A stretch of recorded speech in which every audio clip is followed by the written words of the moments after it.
السلام علیکم تمام دیکھنے والوں کو۔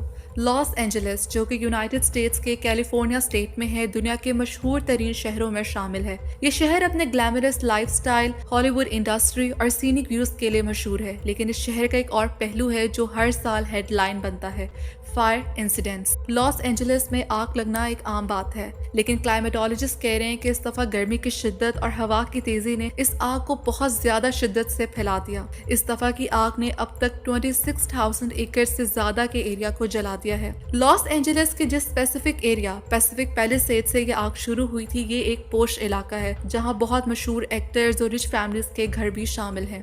اس آگ کے نتیجے میں اب تک 30,000 سے زیادہ لوگ بے گھر ہو گئے ہیں اور 180,000 ریزیڈنٹس کے گھر خالی کروا دیے گئے ہیں۔ اب تک 10,000 سے زائد عمارتیں تباہ ہو چکی ہیں۔ لیکن اس ٹریجڈی کے بعد کچھ کنسپیریسی تھیریز بھی سامنے آئیں۔ سب سے پہلی ہے بجٹ کٹ۔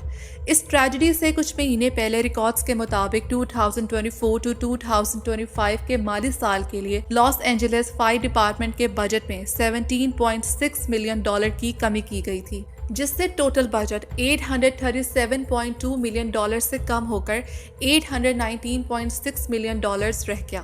دسمبر میں لاس اینجلس فائر ڈپارٹمنٹ کے چیف نے خبردار کیا تھا کہ یہ بجٹ کٹوتیاں ڈپارٹمنٹ کی ہنگامی حالات میں رد عمل کی صلاحیت کو متاثر کر سکتی ہیں، لیکن میئر کیرن باس نے اختلاف کیا اور چیف کی بات کو رد کر دیا، جس کی کانسیکوینسز اس حادثے میں دیکھنے کو ملے۔ کہیں عملے کی کمی تھی تو کہیں پانی کی کمی، جبکہ یہ لوگ اچھی طرح جانتے تھے کہ اس علاقے میں فائر انسیڈنٹس عام ہیں، لیکن فائر ڈپارٹمنٹ بالکل انپریپیئرڈ تھا۔ دوسری کنسپیریسی تھیری ہے انشورنس کمپنی۔ کیلیفورنیا کی انشورنس کمپنی اسٹیٹ فارم نے پچھلے سال جولائی میں پیسیفک پیلیسیڈ اور آس پاس کے علاقوں میں ہزاروں ہوم اونرز کی فائر کوریج پالیسی کینسل کرنے کا فیصلہ کیا تھا، اور اب یہی علاقے سویئر وائلڈ فائرز کا شکار ہیں۔ جب لوگ اپنی زندگیوں کو بچانے میں لگے ہیں، ساتھ ساتھ انہیں اس مشکل سے بھی گزرنا پڑ رہا ہے کہ انشورنس کی نان اویلیبلٹی کی وجہ سے انہیں کوئی کمپنسیشن نہیں ملے گا۔ اسی لیے کچھ لوگوں کا ماننا ہے کہ اس آگ کی وجہ سے $60 بلین سے زیادہ کا نقصان ہو سکتا ہے، اور یہ لاس انشورنس کمپنیز کے لیے فائنینشل نائٹ میئر بن سکتا تھا۔ اسی لیے کمپنیز نے جان بوجھ کر یہ پالیسیز ختم کی تاکہ انہیں میسو کمپنسیشن نہ دینا پڑے۔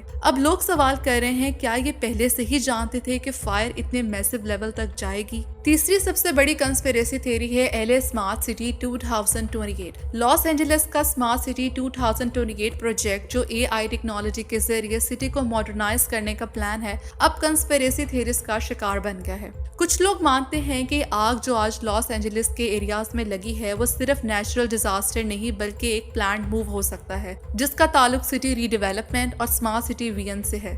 کنسپیریسی تھیورسٹ کا ماننا ہے کہ اس آگ سے ایک کلیئرڈ لینڈ کریٹ کی جا رہی ہے جہاں لوگوں کی پراپرٹی کو وائلڈ فائر کے ذریعے ختم کیا گیا، اور لوگوں کے پاس انشورنس ہے نہیں، اور کئی لوگوں کے لیے مشکل ہو جائے گا کیونکہ ہر کسی کے پاس اتنی سیونگز نہیں ہے کہ دوبارہ ایسا لیوش گھر بنایا جا سکے، اور اسی وجہ سے اس زمین پر نئے پروجیکٹس جیسے اسمارٹ سٹی کا ویژن آسانی سے عمل میں لایا جا سکتا ہے۔ کچھ ایسی ویڈیوز بھی سامنے آئی جہاں لوگ حیران اور پریشان ہو گئے کیونکہ آگ کسی ایسے درخت پر لگی تھی جہاں دور دور تک آگ کا نام و نشان نہیں تھا۔ کہیں آگ کے بے قابو ہونے سے پہلے پاور لائنز میں شارٹ سرکٹ اور سپارکس نکل رہے تھے۔ 911 کو کال کی گئی لیکن کوئی رسپانس نہیں دیا گیا۔ کہیں کہا گیا کہ گھر جل کر راکھ ہو گئے، لیکن درخت اپنی جگہ پر کھڑے رہے۔ لیکن اگر ان کنسپیریسی تھیریز کو سائڈ پر رکھیں اور اسے ایک نیچرل ڈیزاسٹر کے طور پر لیں تو آج ایک کمپیریزن تو بنتا ہے۔ غزہ کو تباہ کرنے کے لیے نہ جانے کتنے ارب ڈالرز لگائے گئے، 1 سال سے زیادہ کا عرصہ ہو گیا، tanks, booms, missiles, fighter jets سب استعمال کر لیا، لیکن اللہ کی قدرت دیکھیں، صرف چند گھنٹوں کی آگ نے کئی ہزار گھروں، عمارتوں کو جلا کر راکھ کر دیا۔ اس فائر میں جن لوگوں کے گھر تباہ ہوئے ان میں جیمز ووڈ بھی شامل ہیں، جو غزہ کے معاملے پہ کہتے تھے نو سیز فائر نو فرگیونیس، آج خود ٹی وی پر بیٹھ کر رو رہے ہیں کہ میرا گھر جل گیا۔ میں کسی کے دکھ کا مذاق نہیں اڑا رہی، لیکن ڈیفینیٹلی اس حادثے میں جن کا نقصان ہوا وہ اپنی جگہ ہے، لیکن مجھے ابھی بھی لگتا ہے کہ گھروں اور عمارتوں سے زیادہ قیمتی انسانی جانیں ہیں۔ کمنٹس میں اس ٹاپک سے ریلیٹڈ اپنی قیمتی رائے کا اظہار ضرور کیجیے گا۔ اللہ حافظ۔